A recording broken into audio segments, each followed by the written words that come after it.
क्या आपने कभी सोचा है कि सूर्य का प्रकाश कितनी दूर तक जा पाता है? क्या यह प्रकाश हमेशा के लिए चलता रहता है या इसका भी कोई अंत है? आज के इस वीडियो में हम सूर्य के प्रकाश के बारे में जानेंगे कि उसकी रोशनी हमारे सौर मंडल के ग्रहों के बाद भी कितनी और दूरी तक जाती है और इस रोशनी से ब्रह्मांड का और कौन सा कोना रोशन होता है। तो अंत तक बने रहिए, क्योंकि आज के इस सफर में आपको कुछ अलग देखने को मिलेगा। सूर्य दिन में हमें जितना चमकदार और नजदीक लगता है उतना वह है नहीं। असल में वह 15 करोड़ किलोमीटर दूर बैठा एक विशाल न्यूक्लियर रिएक्टर है जो हर सेकंड लगभग 4 अरब मेगावाट ऊर्जा निकालता है। उसके 1 अरब भाग में से सिर्फ एक हिस्सा ही पृथ्वी तक पहुंचता है। फिर भी वह दिन बना देता है, मौसम बना देता है, गर्मी देता है और जीवन को चलाए रखता है। लेकिन असली सवाल यह नहीं कि सूर्य कितना चमकता है, बल्कि असली सवाल यह है कि उसकी रोशनी कितनी दूर तक जाती है। सूर्य के प्रकाश की गति लगभग 3 लाख किलोमीटर प्रति सेकंड है। यह इतनी तेज है कि इतनी स्पीड से 1 सेकंड में पृथ्वी का 7 बार चक्कर काटा जा सकता है। सूर्य का प्रकाश हमारी धरती तक आने में 8 मिनट 20 सेकंड का समय लेता है। हमारे सौर मंडल में ग्रह जितने दूर जाते हैं, सूर्य की रोशनी उतनी ही कमजोर होती जाती है। बुध ग्रह सूर्य के सबसे पास है, तो इस पर यदि आप खड़े होते हैं तो आपको सूर्य धरती से 3 गुना ज्यादा बड़ा दिखाई देगा। इसके अलावा धरती के मुकाबले बुध ग्रह पर रोशनी आपको 7 गुना ज्यादा दिखाई देगी। सूर्य से बुध ग्रह की दूरी 5 करोड़ 79 लाख किलोमीटर है और सूर्य से रोशनी आने में 3 मिनट 20 सेकंड लगते हैं। यानी अगर सूर्य अचानक गायब हो जाता है तो आपको बुध ग्रह पर इसकी जानकारी 3 मिनट 20 सेकंड में ही लग जाएगा।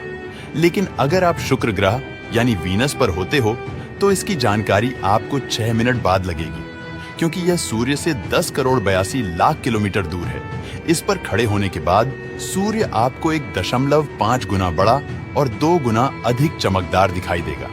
इसके बाद हम आगे बढ़ते हैं और हमारी मुलाकात मंगल ग्रह से होती है, जहां पर यदि आप खड़े होकर सूर्य को देखेंगे तो आपको सूर्य धरती के 1/3 भाग जैसा दिखाई देगा और रोशनी भी धरती के मुकाबले कम होगी, क्योंकि सूर्य से इस ग्रह की दूरी 22 करोड़ 80 लाख किलोमीटर है। यहां पर सूर्य की रोशनी पहुंचने में 13 मिनट लगते हैं। सोचिए, सूर्य की रोशनी 22 करोड़ किलोमीटर का सफर महज 13 मिनट में तय कर लेती है। इसके बाद जब हम बृहस्पति यानी जुपिटर पर पहुंचते हैं तो सूर्य हमें यहां से बहुत छोटा दिखाई देगा। जैसा एक तारा दिखता है वैसा, लेकिन तारे से यह थोड़ा सा बड़ा और बेहद चमकीला दिखाई देगा। इसकी रोशनी पृथ्वी की तुलना में 25 गुना कम होगी। दिन का समय भी ऐसा लगेगा जैसे बहुत हल्की सांझ या सुबह का धुंधलापन हो।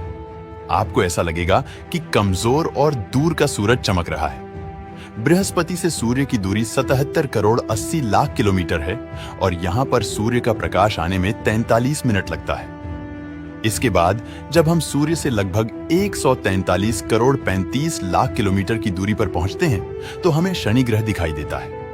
इतनी दूरी पर जब हम सूर्य की तरफ देखते हैं तो वह हमें एक छोटा सा चमकदार बिंदु, जैसे रात में कोई बहुत पास का तारा, बिल्कुल वैसा ही दिखाई देता है। शनि तक पहुंचते पहुंचते सूर्य के प्रकाश की तीव्रता बेहद कम हो जाती है। इतनी दूरी पर सूर्य की रोशनी पृथ्वी से लगभग 100 गुना कम महसूस होगी। दिन भी ऐसा लगेगा जैसे बहुत हल्की सांझ या सूर्योदय से थोड़ा पहले की रोशनी हो। आपको लगेगा दिन है, लेकिन असली रोशनी जैसा नहीं होता। इसके आगे यूरेनस ग्रह आता है, जो सूर्य से लगभग 2.9 अरब किलोमीटर दूर है। यहां भी सूर्य का प्रकाश पहुंचता है, यानी एक छोटा चमकीला बिंदु, जैसे रात के आसमान में सबसे चमकदार तारा दिखता है। यह सूरज जैसा तो नहीं लगता, लेकिन एक तारे से यह ज्यादा चमकदार दिखता है। यूरेनस तक पहुंचते पहुंचते सूर्य की रोशनी धरती के मुकाबले 400 गुना कम हो जाती है। 3 लाख किलोमीटर प्रति सेकंड की स्पीड होने के बावजूद सूर्य का प्रकाश इस ग्रह तक पहुंचने में 2 घंटे 39 मिनट लेता है। अब चलते हैं उस ग्रह के पास जो हमारे सौर मंडल का आखिरी ग्रह है, जिसका नाम नेपच्यून है। इस ग्रह से सूर्य की दूरी 4.5 अरब किलोमीटर है, जो इतना दूर है कि सूर्य की रोशनी भी यहां तक पहुंचने में 4 घंटे 10 मिनट का समय ले लेती है। लेकिन हमारे सूर्य का प्रकाश यहां भी मौजूद है। सूर्य की रोशनी नेपच्यून पर पहुंचते पहुंचते धरती के मुकाबले 900 गुना कम हो जाती है। दिन में भी ऐसा लगता है जैसे बहुत हल्की सांझ या बरसात वाले दिन की धुंधली रोशनी हो। यहाँ पर सूर्य दिखने में एक तारे जैसा दिखाई देता है, वह भी काफी चमकदार और सफेद कलर में। ऐसा लगता है कोई सफेद बिंदु चमक रही है। अब जब हम 4.5 अरब किलोमीटर का सफर तय कर चुके हैं और यह भी देख चुके हैं कि सूर्य का प्रकाश यहाँ तक भी पहुंच सकता है, तो क्यों ना हम वहां तक चले जहां इसकी रोशनी का नामो निशान भी ना हो। नेपच्यून से कुछ दूर ही शुरू होती है काइपर बेल्ट। ये बर्फीले चट्टानों और छोटे छोटे पिंडों की एक विशाल पट्टी है। यह एक ठंडी, अंधेरी और रहस्यमय जगह है जहां सूरज की गर्मी मुश्किल से महसूस होती है। यहाँ तापमान लगभग -230 डिग्री सेल्सियस तक गिर जाता है और हर चीज जम जाती है, यहाँ तक कि गैसें भी बर्फ बन जाती हैं। यह क्षेत्र सौर मंडल का फ्रोजन आर्काइव कहलाता है, यानी बर्फ में जमी वह कहानी जो सौर मंडल की शुरुआती रचना का सबूत है। यहाँ प्लूटो, हाउमिया, माके और एरिस जैसे बौने ग्रह मौजूद हैं। अगर हम सूर्य से निकलने वाले प्रकाश की बात करें तो यहाँ तक पहुंचने में उसे लगभग 5 से 6 घंटे लगते हैं। सोचिए, जिस रोशनी से आप अभी वीडियो देख रहे हैं, अगर वह काइपर बेल्ट तक जाना चाहे तो उसे 12 घंटे लग जाएगा। यहाँ की दुनिया शांत है, ठंडी है और बेहद अकेली भी है, लेकिन हमारा सफर अभी जारी है। सूर्य से लगभग 14 से 15 अरब किलोमीटर की दूरी पर टर्मिनेशन शॉक आता है, जहां पर सूर्य की हवा अचानक अपनी रफ्तार खोने लगती है। यहां तक सूर्य की किरणें पहुंचते पहुंचते बेहद कमजोर हो चुकी होती हैं। अगर आप यहां किसी काल्पनिक स्पेसशिप में खड़े हो तो सूरज आपको आकाश में एक तेज चमकता बिंदु जैसा लगेगा। यहां पर सूर्य का प्रकाश लगभग 13 से 14 घंटे में पहुंचता है। इसके आगे जब आप जाएंगे तो आपको हीलियोस्फीयर मिलेगा। यह क्षेत्र सारे ग्रहों का सुरक्षात्मक ढाल है, जो बाहरी स्पेस से आने वाली हानिकारक किरणों से हमारे सौर मंडल को बचाता है। यह सूर्य से 18 अरब किलोमीटर दूर तक फैला है। यदि आप यहां खड़े होते हैं तो सूर्य एक चमकदार तारे जैसा दिखाई देता है, लेकिन उसका प्रकाश इतना कम होता है कि सारी चीजें आपको अच्छे से दिखाई भी नहीं देंगी। यहां सूर्य का प्रकाश 16 घंटे से भी ज्यादा समय में पहुंचता है। अब हम आ चुके हैं उस जगह पर जहां सूर्य का साम्राज्य खत्म होता है और शुरू होती है। ब्रह्मांड की असीम खामोशी यह है इंटरस्टेलर स्पेस, जो कि तारों के बीच की खाली जगह है।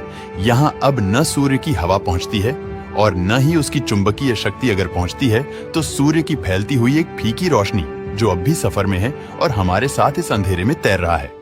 वॉयेजर 1 इसने 2012 में सूर्य की सीमा पार कर ली और बन गया मानव इतिहास का पहला यात्री जो इंटरस्टेलर स्पेस में पहुंचा। आज यानी 2025 में वॉयेजर 1 सूर्य से लगभग 24 अरब किलोमीटर दूर है। अगर कोई किरण सूरज से निकलकर इस तक पहुंचना चाहे तो उसे लगभग 22 घंटे 15 मिनट लगेंगे। अब आप सोचिए, वो किरण जो हम तक सिर्फ 8 मिनट 20 सेकंड में पहुंचती है, वही यहां पहुंचने में लगभग पूरा एक दिन लेती है। यहां पहुंचते पहुंचते सूर्य का प्रकाश इतना मंद हो जाता है कि कोई भी वस्तु बहुत मुश्किल से चमकती है। अगर आप वहां खड़े होकर सूरज की ओर देखें तो वह अब आसमान में किसी साधारण तारे जैसा दिखेगा, बस एक सफेद बिंदु जो बहुत मुश्किल से टिमटिमा रहा है। उसकी रोशनी यहां तक पहुंचने में थक चुकी होती है। यह अब न गर्म है न चमकीली। अब हम पहुंचते हैं उस जगह पर जहां सौर मंडल की सीमाएं लगभग खत्म हो जाती हैं, जिसे ऊर्ट क्लाउड कहते हैं। यह सूर्य से लगभग 7.5 ट्रिलियन किलोमीटर दूर तक है। यह दूरी इतनी विशाल है कि सूर्य की किरण को यहां तक पहुंचने में लगभग 5.5 महीने लग जाते हैं। यहां सूरज अब एक मामूली तारा जैसा लगता है, कोई गर्माहट नहीं, बस हल्की सी चमक होती है और वहां के बर्फीले कण उसी रोशनी में ठंडी नीली झिलमिलाहट के साथ टिमटिमाते हैं। ऊर्ट क्लाउड के आगे जाने पर आपको सूर्य जैसे ही तारे देखने को मिलेंगे, जो आज भी हमें नंगी आंखों से दिखाई देते हैं। अगर देखा जाए तो हमारे पास का सबसे नजदीकी तारा अल्फा सेंटोरी सिस्टम है, जो सूर्य से लगभग 4 से 5 प्रकाश वर्ष की दूरी पर मौजूद है। आपको जानकर हैरानी होगी कि हमारे सूर्य का प्रकाश इस तारे पर भी पड़ता है। इसे वहां तक पहुंचने में 4.5 साल लगते हैं। मतलब अगर आप इस तारे पर हो और सूर्य अचानक गायब हो जाए तो हमें 4.5 साल तक पता ही नहीं चलेगा, क्योंकि सूर्य तब तक हमें वैसा ही चमकता हुआ दिखाई देगा। अब सबसे आखिरी सवाल, क्या सूर्य का प्रकाश इससे भी आगे जाता है? इसका जवाब हां, बिल्कुल। लेकिन इस प्रकाश का असर आपको देखने को नहीं मिलता, क्योंकि किसी खास उपकरण द्वारा ही इसे डिटेक्ट किया जा सकता है। साफ तौर पर प्रकाश कभी रुकता नहीं, वह बस फैलता है, कमजोर होता है और अंत में ब्रह्मांड का हिस्सा बन जाता है। हर किरण जो आज सूरज से निकली है, वह कभी न कभी किसी कण से टकराएगी या किसी अन्य तारे की रोशनी में समा जाएगी, लेकिन वह कभी पूरी तरह नष्ट नहीं होगी।